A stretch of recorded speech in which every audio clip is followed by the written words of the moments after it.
Well, this is All Out Politics, news, debate and opinion from the heart of Westminster.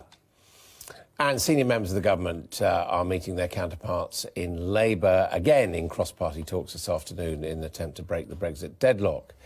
But so far the two sides have failed to reach agreement and of course the extended deadline to leave the European Union is coming closer. So is there much point in carrying on with the discussions? Joining me to talk about that are the Conservative MP, Robert Courts, and the Labour MP, Dr Rupa Huck. Now, you had your own negotiations with Mrs May earlier on. Do you think these talks are getting anywhere? I mean, from what I hear, she's not really prepared to budge, and this is what she said to me. It was a bizarre meeting, actually. It was half an hour I had, one-to-one. And I think Conservatives that I talked to have been in number 10 a lot recently for drinks parties every night of the week while these meaningful votes have been staged, whereas the likes of me don't get anything. So I sort of said this to her in the House, and there was one of those dear colleague letters after she had pitted Parliament against the people that sort of had buried in there, happy to talk to anyone. So I sort of held it up and read it out to her in the House and said, when's my turn? And I did get a meeting. It was a bit like the exchanges we have in the House, but a bit more friendly. So the first question I asked her was, what red lines have changed, Prime Minister? And she kind of raised her eyes to heaven, did that, and then banged her head on the desk. And, yeah, after half an hour, I was... She really banged her head on the desk? I'd never seen that before. She kind of went like that. So I think you wouldn't have got that in a, well, across the dispatch box for sure. So it was a slightly more convivial setting for the normal stuff where... So often questions I asked her were answered with a question. So I was saying, would you countenance a customs union? And she said, well, it depends what you want out of it. So then I was listing all those things, rules of origin, frictionless trade, just-in-time supply chains. And she was saying, well, you have that in my deal with my customs arrangement. So it did sound like she was planning to bring that back. That was before the recess. We've not seen it again. I think, I mean, we have a Prime Minister who's too chicken to bring back votes that she thinks she'll lose. OK. Well, Robert Courts, have you had one-on-ones with the Prime Minister about Europe policy? No, I haven't. You haven't requested it, no? So I haven't. I mean, I think the key thing here, just to remember, is that the Prime Minister's deal does contain a customs union. You know, everything that Rupa's talking about is what we're talking about for the future relationship, and that is all provided for in the political declaration as it is. So let's not forget, Labour don't quibble with anything that's in the withdrawal agreement as it stands. In fact, they need it for their favoured policy, and so what we have here is just simply sheer political opportunism. I mean, look, Robert, you voted against that deal as well in the beginning. I think you resigned from a government position, so we were in the same lobby at that point. But I think to accuse us of opportunism is just...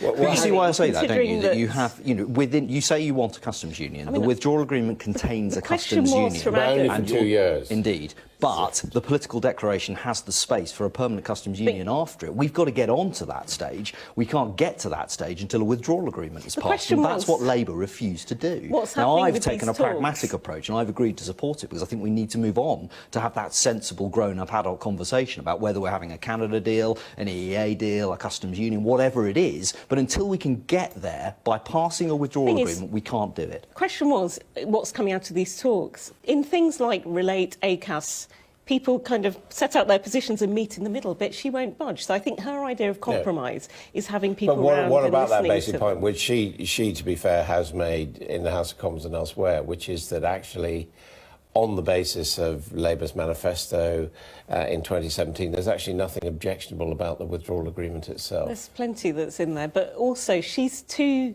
timid to go for a full actual customs union because a lot of her side think that that is not leaving the EU. And she's terrified by these polls that show that 40% of Conservative councillors, so actually elected Conservatives, are going to vote for the Brexit Party. That on some of these polls, no deal looks like an attractive option because it's got the word no in it, not that it's... Everyone understands the full ramifications of that. On that basis, is it time for her to say, sorry, there's not much point in carrying on with these discussions? No, I don't think so. I think we've got to find a way as Parliament to come together and to pass a withdrawal agreement. That is what overwhelmingly the country wants us to do, to stop bickering, to find a compromise solution, to pass something, get on to the next stage, which is why I would urge Labour to compromise, as I and others have done, and to vote for the withdrawal. You think there is a real chance that might happen? I think it's possible, yeah. I mean, I think their idea of compromise is browbeating people into voting for their deal. And when I spoke to her, I mean, I was on doorsteps at the weekend. People just want rid of this thing. Actually, they want another say because they feel they've been frozen out of this since 2016. So my electors in Ealing Central and Acton want another referendum. I mean, Robert changed his mind between this... Yeah, but you have a problem, which is that there's been pressure since these talks started for Jeremy Corbyn or people on behalf of him to ask for that second referendum. And as far as we know, they haven't done that. Tuesday, yeah, tomorrow, that's getting nearer, isn't it? I think the NEC, the top bods in the Labour Party, are thrashing out a manifesto for these European elections, which we weren't meant to have, which we're going through now, it looks like.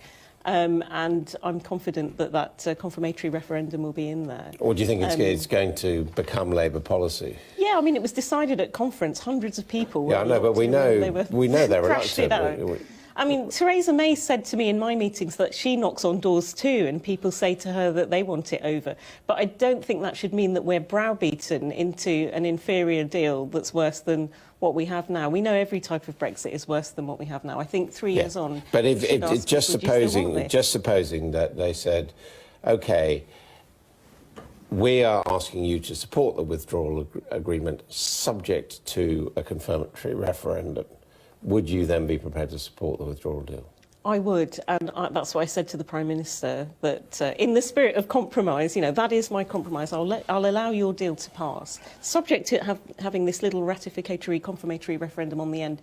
Do you want this, or do you want what we have? Because we know that that works. Could that be the way through, do you think? Well, I think the difficulty with any confirmatory referendum, second vote, people's vote, call it what you will, is that it's likely to be highly divisive without being particularly divisive one way or another. You know, we've had the biggest democratic exercise in our history. People have voted to leave. Let's find where the common ground is and let's come together to find a compromise. So MPs haven't found common ground. That's the thing. It just looks like we're in a sort of stalemate. It doesn't mean it doesn't exist. For 3 years, we're in legislative lockdown. Then, you see? I mean, let's suppose that what we can tell from the opinion polls is borne out. In other words, that there is no agreement. The European elections happen. UK's Brexit party does quite well. Where does that leave us as we approach Halloween? Well, all of those points is exactly what needs to focus MPs' minds. They need to think about what it is they've been charged with delivering by the electorate and find a way to do it. And the way to do it, as I say, is, whilst I have concerns about the withdrawal agreement, which I've been very clear about, to see that as a compromise that gets us to legally leave the European Union. Then let's get on and let's have this really big, important debate about whether it's a permanent customs union, whether it's EEA, whether it's single market access, whether it's Canada, whatever it is. We can't do that until the withdrawal agreement's passed, and Labour are stopping that happening. So where are we at the end of next month? If there's elections, Brexit Party have done well in the European elections. Where does that leave what you want?